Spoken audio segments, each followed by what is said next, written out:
This is Where We Live. I'm Lucy Nalpathanchel. Coming up, students from CPBN's Journalism and Media Academy will tell us how a national initiative called Dear POTUS is giving young people a voice in the political discussion. But first, Richard Blumenthal has a long track record in Connecticut, from federal prosecutor to state legislator in both the House and Senate in the Connecticut General Assembly. One of his longest offices that he's held is a 10-year term as state attorney general, serving under 3 different Connecticut governors. On November 8th, he's hoping to be reelected to the U.S. Senate after winning his first term in 2012. We've invited Senator Blumenthal on the show to answer your questions. The number, 860-275-7266. You can email Where We Live at WNPR.org. Again, you can find us on Facebook and Twitter at Where We Live. I want to welcome Senator Richard Blumenthal back to Where We Live. Wonderful to be with you again. Tell us, why are you running for a second term? I love my job. It gives me the opportunity to help a lot of people, listen to them. I love traveling the state and being with people and then going to work for them in Washington. And very seriously, too often today, powerful special interests get their way. My job has always been, when I was Attorney General for 20 years, and then as United States Senator, to stand up to those special interests and fight for the people of Connecticut, for consumers who are ripped off, for women who deserve equal pay for equal work, for veterans who need better health care, and for everybody in the state of Connecticut who simply wants a fair shake. And I want to continue the work that I'm doing to create more jobs and drive economic growth, as well as to aid our veterans with services they deserve. They've earned them. I'm the ranking member on the Veterans Affairs Committee. I'm very proud of that work. And to make sure that we stand up to those big and powerful special interests, particularly on taxes and on creating jobs and economic growth. So there is a lot of work still to be done. And I'm hopeful that the people of Connecticut will rehire me for another term. You certainly have name recognition because of your history as a public servant here in Connecticut. It's an interesting time to be in politics. A lot of Americans frustrated with the politicians in Congress where you have served for the last 6 years. If you look at this presidential election, something we've never seen before. What do you tell Americans who've become so frustrated with the country that they live in? They just don't feel like their needs are being addressed in Washington. There is a famous saying that the only thing that's needed for the triumph of evil is for good people to do nothing. And what I say to people is we can work together to improve this process. Nobody's more frustrated than I am with the dysfunction and the partisan paralysis in Washington.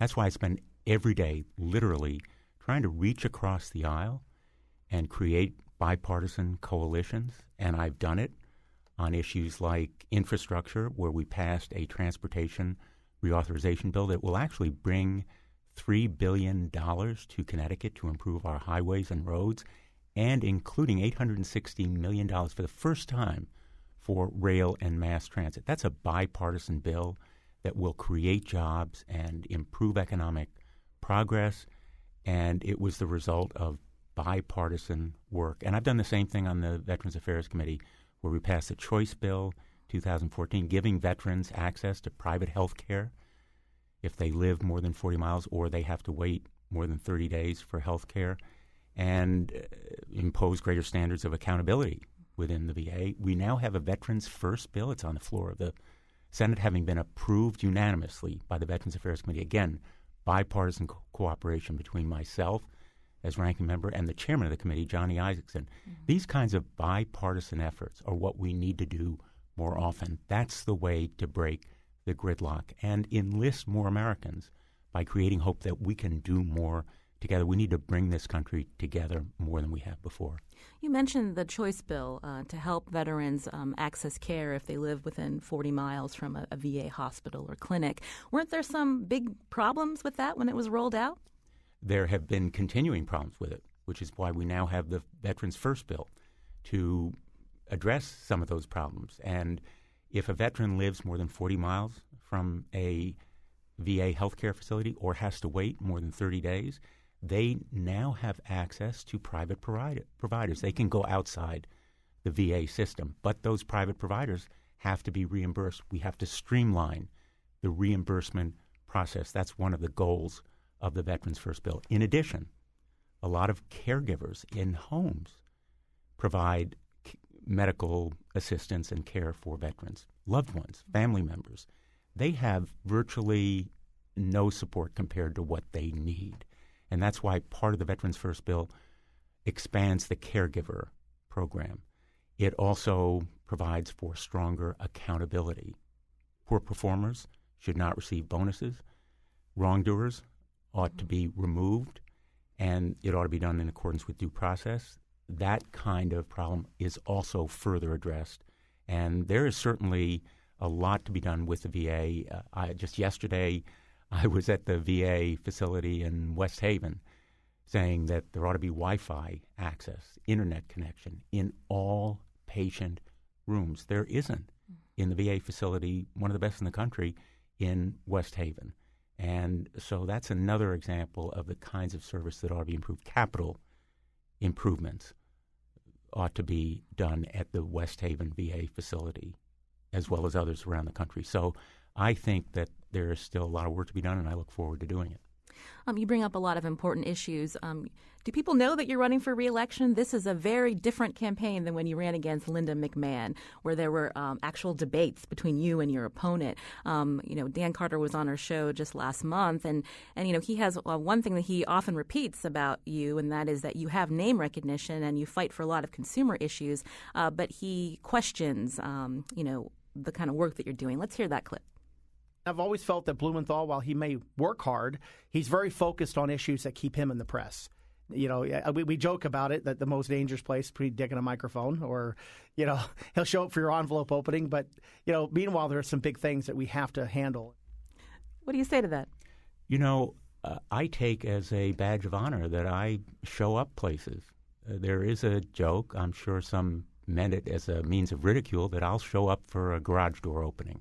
And the fact is, I'm all around the state because that's my way of listening to people. I am physically there, talking, but more important, listening. And I do stand up and fight for consumers against powerful special interests. I stood up to GM and insisted on a compensation fund, which it did as a result of its faulty ignition switch that killed people.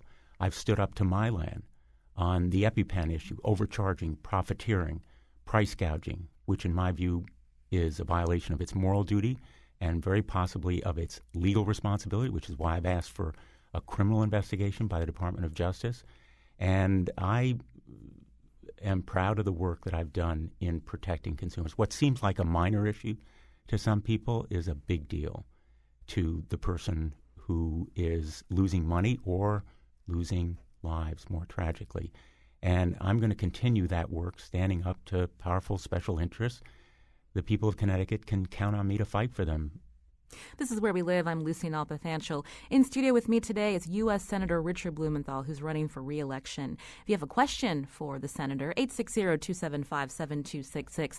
I want to take a call now, Senator. Ben's calling from Wallingford. Ben, you're on Where We Live.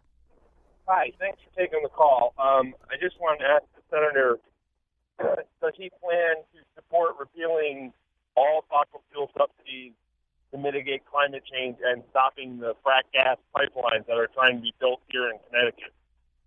All right, Ben, thank you for your Thanks, call. Ben. I strongly support action on climate change, and I have fought the climate change deniers. When I was Attorney General, I brought actions to make sure that the Clean Air Act and Clean Water Act were enforced. I intend to continue that kind of effort, eliminating the subsidies for the big oil companies. Those kinds of tax breaks and, in effect, giveaways, I think, are reprehensible. We need tax reform that benefits middle-class taxpayers and small businesses, not the billionaires or the big oil companies. And I'm going to continue to fight for tax cuts like the child care tax credit for middle-class families, for tax reductions that benefit them, and for reforms in our tax system that will eliminate, for example, the kind of credit that Donald Trump took when he carried forward his loss of $912 million. That carry forward provision should be eliminated. So should the carried interest provision that accords capital gains treatment to what's really ordinary income for some hedge fund and equity managers. We need to eliminate the write-offs for multi-million-dollar bonuses for corporate executives in the oil industry and elsewhere.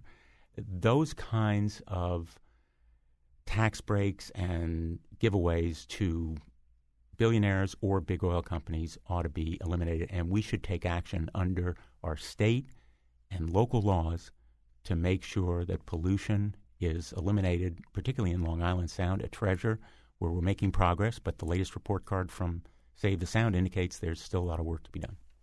There's a lot of work to be done, and you've said that you're committed to helping and addressing the issues facing Connecticut voters. But again, gridlock in Congress. Let's talk about Merrick Garland. What has it been, 200 days since he was first nominated? I mean, what's happening there in terms of, the confirmation hearing? You sit on the Judiciary Committee. People want to know about this vacancy, and with the upcoming election, are we going to see this vacancy continue past the 100 days of the new president? That's a profoundly important question, Lucy, because the Senate's failure to do its job is a violation of constitutional duty. I don't want to be unduly partisan here, but the fact of the matter is I've helped to lead the effort to get a hearing and a vote for the president's nominee. The refusal to do so is a profound disrespect for the office of the presidency as well as this president, but also a profound disservice to the people of the United States. What are the real-life consequences of a 4-4 gridlock? It means the law remains uncertain, and that's what we have now on the Supreme Court, 4-4 deadlock votes, so that the gridlock in the legislative branch is infecting the judiciary. The Senate has an obligation to advise and consent. It's not an obligation when it's politically convenient to do so or when it thinks it might want to do so. It's a constitutional obligation to advise and consent on nominations that the president makes. And the Senate is failing to do its job because the Republican chairman of the Judiciary Committee, where I do sit, is refusing to have a hearing. The Republican majority leader is saying there will be no vote during this session. That means that an unprecedented amount of time will be taken before a new nominee is voted on, let alone confirmed. Almost 2 years, 2 terms, which is unprecedented. So this kind of abrogation of constitutional duty has real-life consequences for banks that don't know whether borrowers have to repay money, for people who have voting rights, and those cases may be undecided, for people who have come into this country and are subject to immigration laws when there are questions undecided. There are real-life consequences here, and that's why I've helped to lead this effort day in and day out as a member of the Judiciary Committee to persuade our Republican friends that there should be a hearing and a vote. And I might just say about Merrick Garland, this man is really an extraordinarily well-qualified and distinguished judge. He's been a judge for many years. I first came to know him when both of us were in the Department of Justice. I was the United States Attorney, Chief Federal Prosecutor in Connecticut at the time.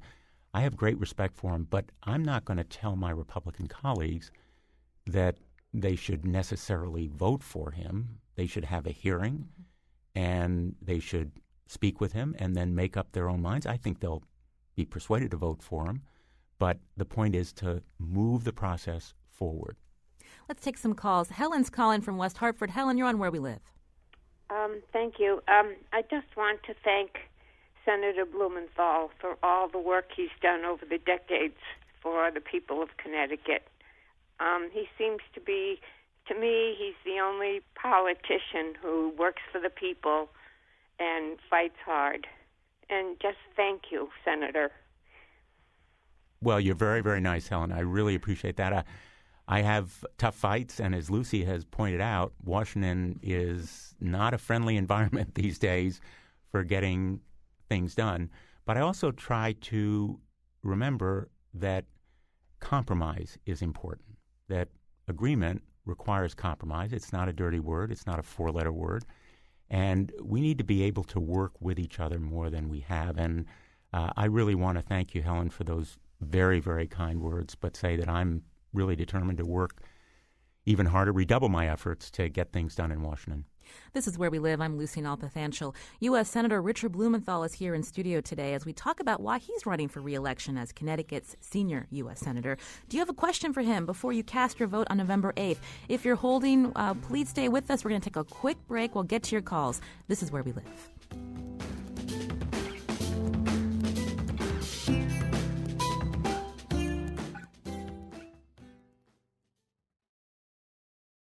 This is Where We Live. I'm Lucy Nalpathanchel. U.S. Senator Richard Blumenthal is here in studio with us. He's hoping to be reelected this fall. His challenger, Republican State Representative Dan Carter.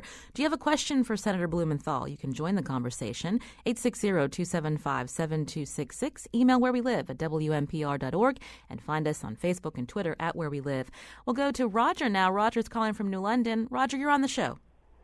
Yes, good morning, WNPR, and good morning, Senator Blumenthal. Good morning, Roger. Your leadership on the high-speed rail issue has been so prominent and so welcome here in the Southeast Coast. I'm just wondering if you have a sense of when the Federal Rail Administration will announce the routing decision for Connecticut and what you think, whether you think the bypass will be dropped from that route. Roger, thank you so much for that question, which is so very important, and I'm glad that you're giving me an opportunity to let the rest of the state know what you in southeastern Connecticut know all too well, which is that the Federal Railroad Administration is considering a route for the high-speed rail service along the coast that I think is profoundly destructive to cultural, economic, environmental values there. And to answer your question very directly, for me, this route is a non-starter. I've said jokingly that they will have to untie me from the tracks if they build it where they are thinking of doing through the heart of Lyme and other coastal communities that have such a rich and extraordinarily valuable environmental and cultural value.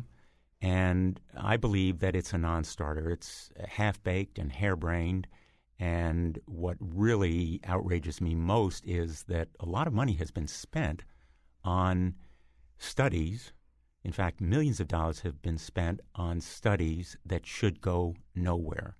I will fight this route, and it really is an example of the kind of misjudgments that can delay much-needed improvements in our rail service. I've been a strong advocate of improving and investing in our rail service. In fact, I mentioned earlier in the program that for the first time, the Surface Transportation Reauthorization Act will contain a specific authorization for rail. In fact, $2.6 billion for Amtrak in the Northeast out of $8 billion total nationwide. Now, that means we are getting back some of the profits that Amtrak is making.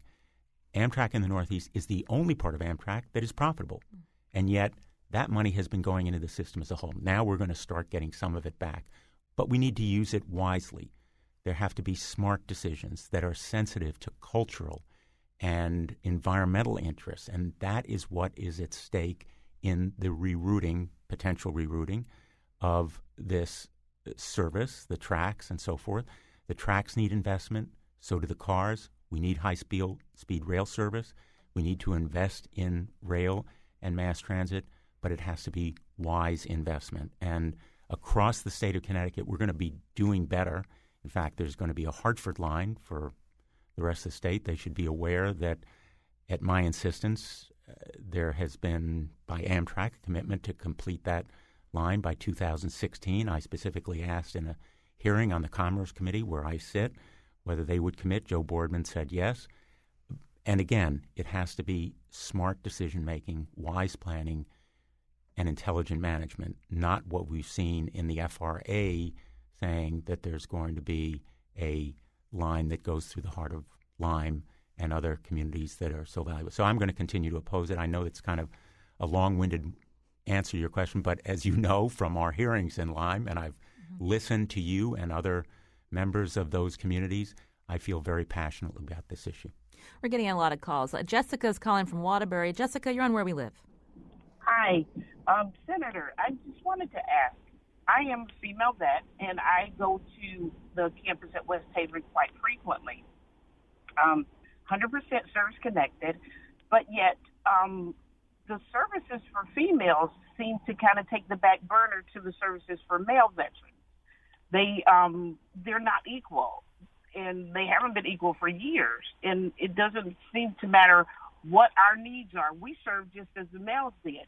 So why is it that there's such a difference? Jessica, that is probably one of the best questions of this whole show. And thank you for calling. This issue has been a real passion of mine in my contention with the VA that it needs to do better for our female vets.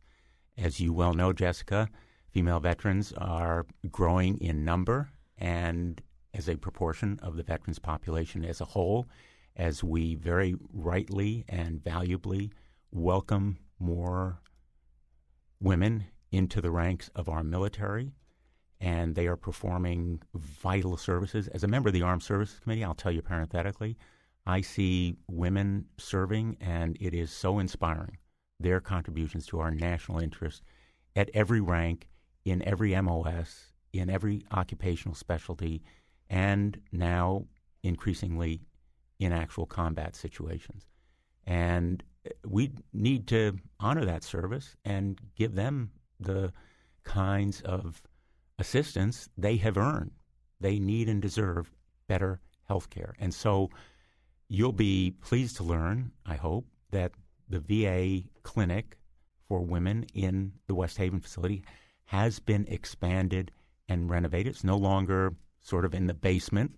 It's now on a separate floor. I went to the ribbon cutting. Again, very inspiring to see the female docs and patients and veterans come to that facility in increasing numbers. But that's only a down payment. You are so right, Jessica, that there has to be more care, and it has to be female-specific where it is appropriate. And that kind of service has to be a priority for the VA. And I've spoken to the Secretary of the VA, Bob McDonnell, about it, as well as Dr. Shulkin, who's the head of the healthcare services. And they are basically in agreement, but they need the resources. And that's why allocations of funding and investment is so very important. But you're absolutely right, Jessica. And if you would get in touch with me, I would love to talk to you more about it. Judy's calling from Middletown. Judy, you're on Where We Live. Hi. Hi, Judy. How are you? Thank you so much for all your help with the H-1B visa problems that we're having here in Connecticut. I know companies are continuing to hire H-1B visas, and for people who don't know what that is, it's a specialized visa where you can bring in foreign people to do jobs that are very specialized. However, companies have found a loophole in that law and now are replacing American jobs with foreign workers. This not only is, in my opinion, ethically and morally wrong, but also it contributes to having citizens pay more for unemployment. Some of these people need to go on special programs. And I know that I know you had a bill that would increase the H-1Bs, but you were concerned that you weren't going to pursue that until the H-1B, the current H-1B bill was passed. And I also want to thank Richard Kehoe, your assistant in Hartford, for all his help with this issue as well. Well, thank you so much. I'll pass along your compliment to Rich Kehoe. He's a hardworking member of my office, and, very often we get credit for what our staff does. So if Rich is not listening, he'll certainly hear about your comment. Dealing with the substantive issue, you're absolutely right. The H-1B program has given rise to unfortunate abuses. It's been somewhat overused, and people have come into it and then, in effect, been trapped in the program because they are denied opportunities to move to other jobs if they come in and they have this visa. But more importantly, they've replaced American workers in ways that are abusive. And if we're going to expand this program, it has to first be reformed. And that's what I've been fighting to do. So I have a bill that will accomplish that objective. But speaking more broadly, this nation needs immigration reform. And the bill that I'm advancing on H-1B visas is part of a broader reform that will enable 11 million people who are now in the shadows to have a path to earned citizenship. It will also make our borders more secure. It will provide for more resources to a court system that too often delays decision and fails to provide due process. This kind of broad, comprehensive approach was embodied in a bill that, believe it or not, was passed overwhelmingly by the United States Senate with bipartisan support. Marco Rubio and Lindsey Graham supported it. I helped to write key parts of it. It came out of the Judiciary Committee. It was passed by the Senate overwhelmingly and then never reached a vote in the House. You mentioned your bill. How much work do you think you'd be able to get done under a Trump presidency? I hesitate even to think about a Trump presidency, but I would work under any president. I will work under Hillary Clinton and I will work under Donald Trump to move the national interest forward on issues like our national defense. I'm on the Armed Services Committee. We have a lot of tough decisions. I'm glad that we are now building 2 submarines a year. I'm proud of the fact that I fought for that effort and persuaded the administration to contract for 10 submarines at the price of 9 and to provide jobs in Connecticut as well as build the best submarines in the world, the strongest, stealthiest submarines made anywhere. And one of the chief reasons why we are as secure as we are, because those fast attack submarines, the Virginia class, are essential to our national defense. So is replacing the Ohio class. That kind of work should be bipartisan, no matter who the president is. And I have not hesitated to differ and disagree with President Obama, where I have different opinions. Let's talk about that. You were part of the support in Congress for the 9/11 Saudi bill to allow families of 9/11 victims to go after Saudi Arabia for supporting terrorists. Tell us about why you voted that way. I not only voted that way, I helped to lead the effort to pass the JASTA bill, which in fact gives 9/11 families their day in court. As you know, Lucy, many of these 9/11 families live in Connecticut. They live particularly in the part of Connecticut where I do, in southeastern Connecticut, because many of them commuted to New York. Mm-hmm. I've come to know them. I've come to admire tremendously their courage and strength. And as hard as I worked for this bill, they were really the chief advocates and the most effective advocates for it. And basically what it does is to say that a terrorist act that is supported or sponsored, financed, and aided by a foreign state ought to be held accountable to that foreign state, even if that assistance occurs outside our borders. To take 9/11, the terrorist attack was at the World Trade Center and the Pentagon and Pennsylvania. But the allegation is that Saudi operatives, directly or indirectly, financed the terrorists who conducted those terrorist activities. And my view is that the Saudi government and its agents and its institutions should be held accountable.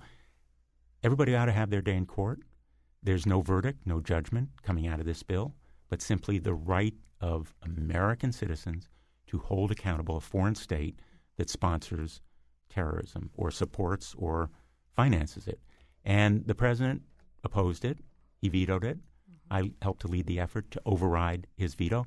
I disagreed with him very respectfully. He contended that there would be consequences for our men and women potentially abroad, or our servicemen and women, or for the United States government, which might be sued abroad. I know that this discussion sounds like a lot of lawyerly technical talk, but the fears, I think, were somewhat overblown. We can always correct whatever omissions need to be addressed, but my feeling is that the rights of American citizens to hold accountable wrongdoers ought to be sacrosanct. People should have their day in court. We're getting a tweet from Billy who writes, we need to enforce the immigration laws we have first, and they can be reformed.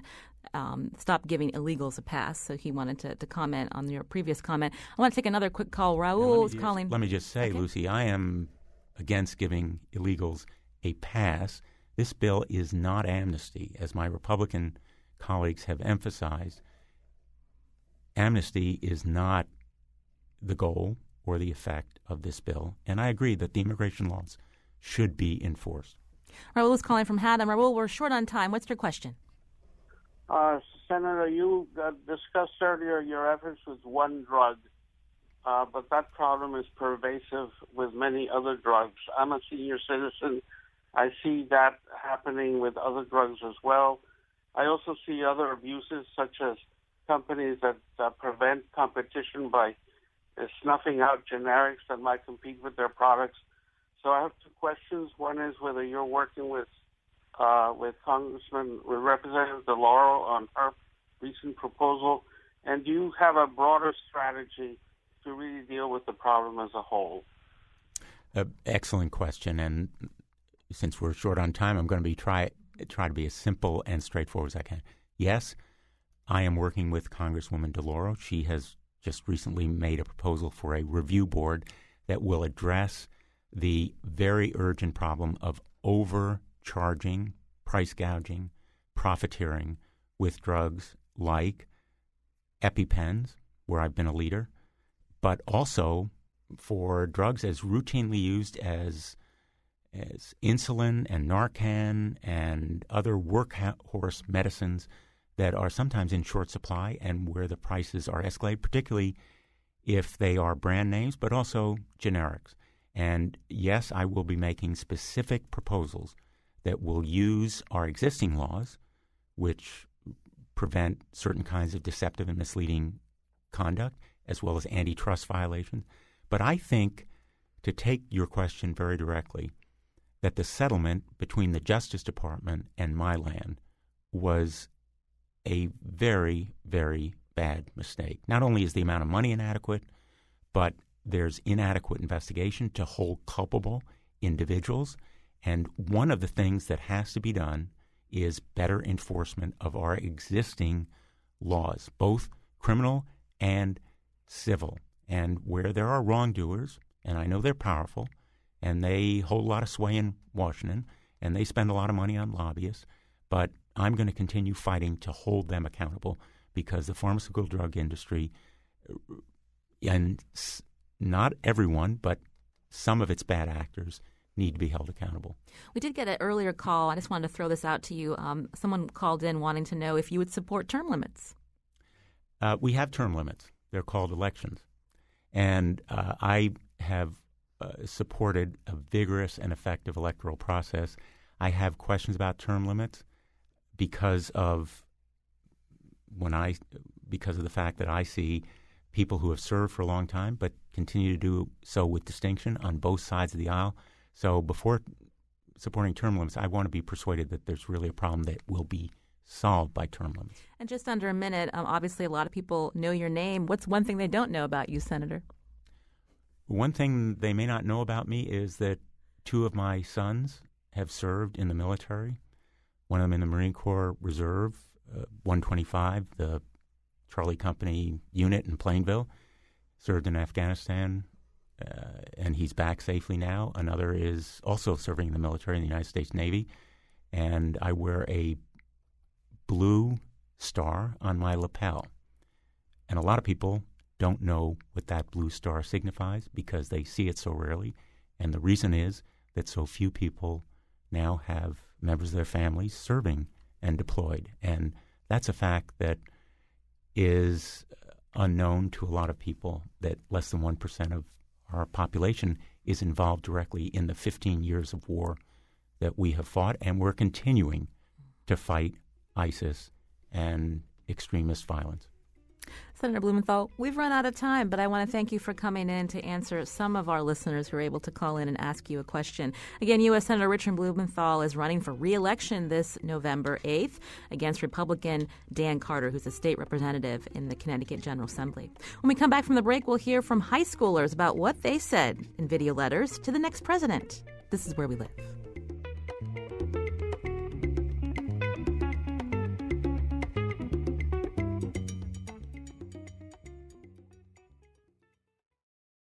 This is Where We Live. I'm Lucy Nalpathanchel. We're 3 weeks out until the presidential election. Nationwide, young people have been participating in an initiative to send a letter to the next president, telling the new commander-in-chief about things that concern them, what they're looking forward to, and what the president should know about the perspective of our nation's students.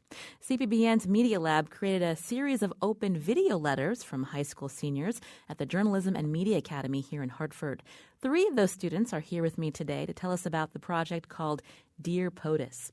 I want to welcome to the studio Jean Spears, Madison Frame, and Ashley Floyd, all seniors at the Journalism and Media Academy Magnet School in Hartford. Welcome to the show. Hello. I'll start with Madison. What did you want to tell the next president? I wanted to mention about the school system because I think it's a big problem that's not being talked about in the debates. And I guess the way we started talking about it was our teacher told us about it, and we kind of just sat in a circle, talked about different ideas that we can come up with to do our videos about, or different ways we can do it. She showed a clip of somebody doing a spoken word poem, and that was pretty cool, and I do spoken word, so that's what I thought I would do with it. There's a lot of important issues that, unfortunately, we haven't heard about in this campaign. What specifically did you want to focus on when you mentioned the school system? I know for my video, I focused on the curriculum and how they go about teaching history and black history in the school system, especially in urban school systems where the majority of students are of African-American descent.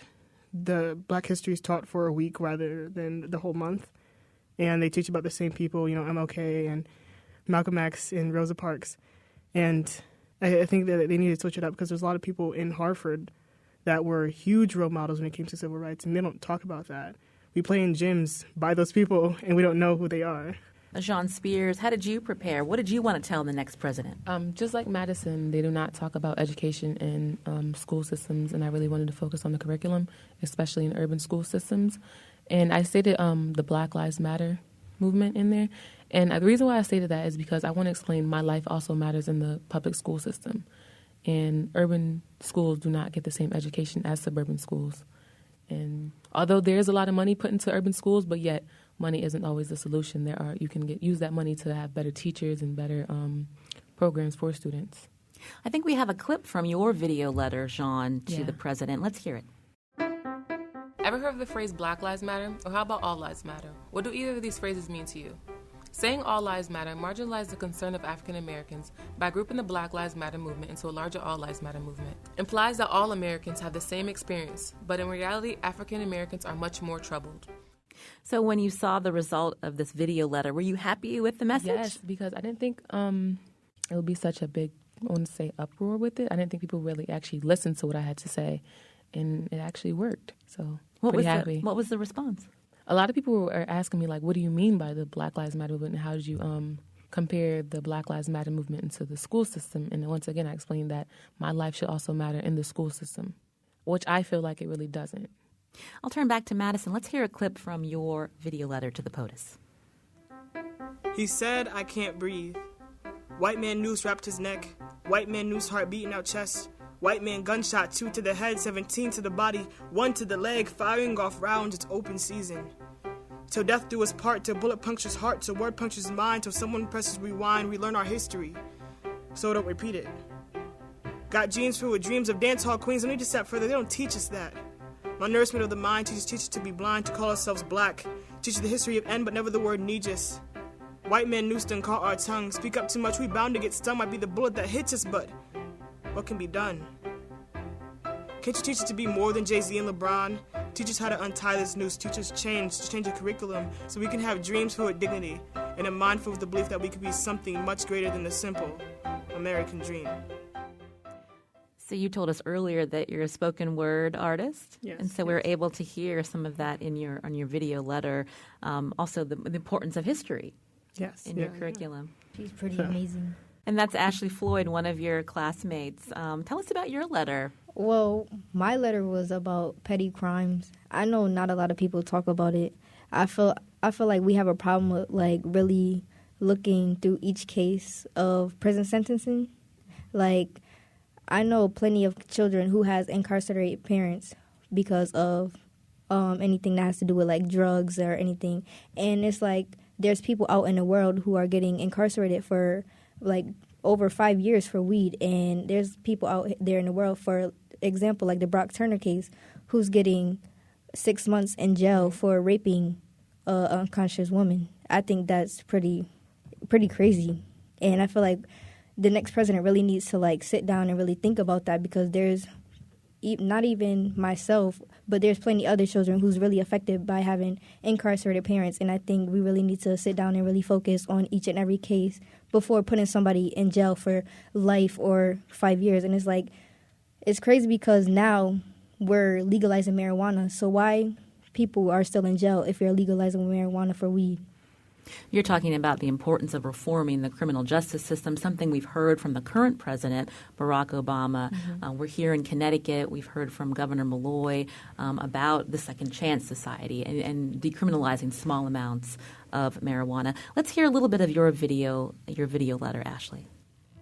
The issue that I am having is that people in the United States are getting sentenced for petty crimes. According to the DEA, if you have less than 50 kilograms of marijuana, you will go to jail for up to no more than 5 years.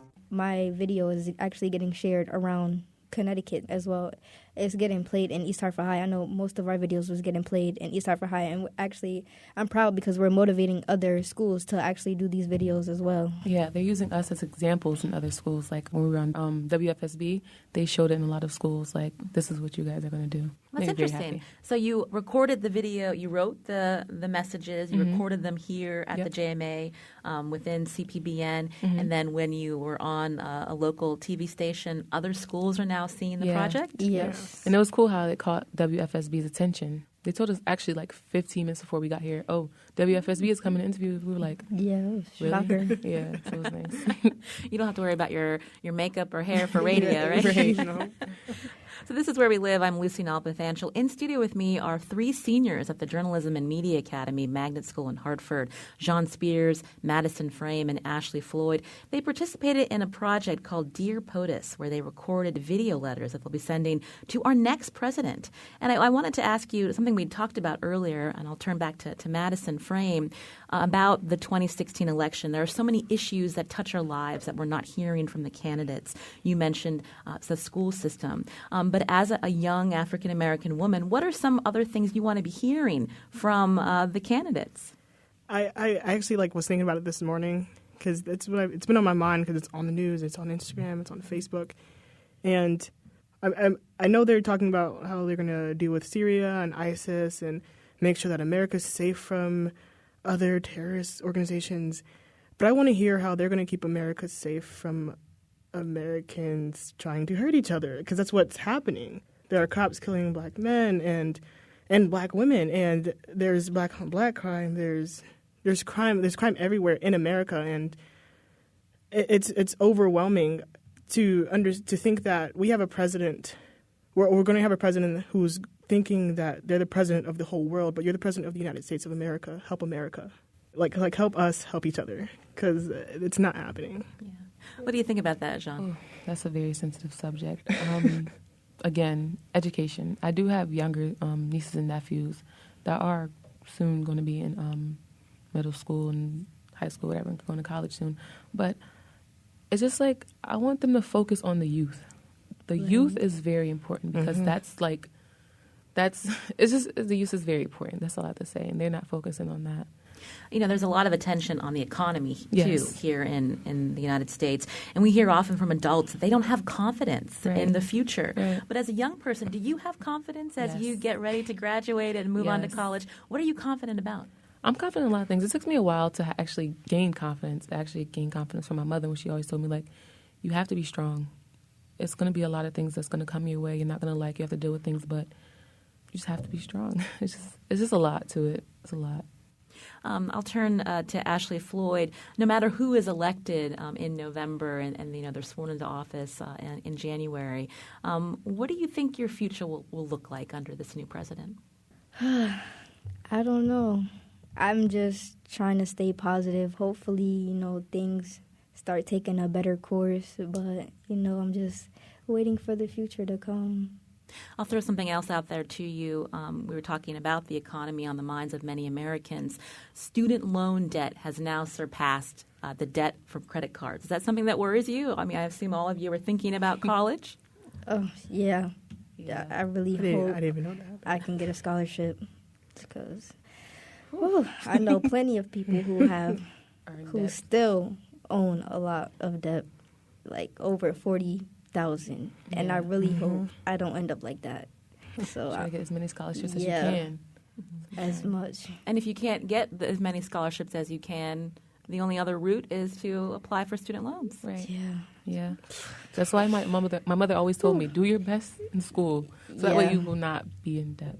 Yeah, and I was watching the recent debate that happened, and I don't remember the gentleman's name, but an African-American man stood up and asked a question about what they're going to do for, the American society, and they automatically responded with, talking about urban cities and African-American youth. I'm thinking, just because it's African-American men asking the question doesn't mean that's what you have to respond with. Exactly. Right. And that bothered me from both candidates, because it's like he wasn't just asking about African-Americans, he was asking about Americans in general. Like, what are you going to do for Americans? Why do you think it's important for our listeners, other adults, to hear your message? I think that being a youngster, we have a lot to say. Like, we're growing up being affected by this directly. And I guess a lot of people don't think that's what it is, but that's exactly what it is. And we're given this idea that we don't speak until we turn 18. That's when we have the voice, and that's when we can do what we want. And that's not the case. We have a lot to say, and it needs to be publicized. It's not being publicized as we want it to. If we go to the Board of Ed about the Hartford public school system, we come back to school and our principals talk to us about it as if we did something wrong, as if we weren't supposed to say anything. And that's totally opposite of student voice. But they want us to have a voice. You mentioned other schools in Connecticut are able to see how you participated in this project through the video letters to Dear POTUS. But what have you learned from listening and reading your classmates' letters, Ashley? I think it was pretty amazing. I finally heard their opinion, like how they feel about each topic, and by listening to Jean's topic, I really felt her pain and felt how she really felt about that topic. And Madison, her poetry was just amazing. I finally really understood how she felt about the education and the funding and all that. So I thought it was pretty amazing, and I hope other students really take the chance to really put their all into this project, because I really want our voices to be heard and really hope we can get a change out of this. When I actually sat down and listened to it, I'm like, wow, yeah, it's a lot of things in this country that can be changed. Sorry, I'm just glad to be around such a conscious group of teens. Mm-hmm. A lot of us are worried about our future, and we want a better future for us and our siblings and kids after us. I've been speaking with Madison Frame, Jean Spears, and Ashley Floyd. They're all seniors at the Journalism and Media Academy Magnet School in Hartford. They participated in a nationwide project. It's sending a letter, whether it's written or a video letter, to the next president. I want to thank you all for your time. Thank you so much. Our show is produced by Lydia Brown and Jeff Tyson. Our technical producer is Kyone Wolf. WNPR's executive producer is Katie Tolarski. You can check out WNPR.org/where we live for more about the show. I'm Lucy Nalpathanchel. Thanks for listening, and have a great weekend.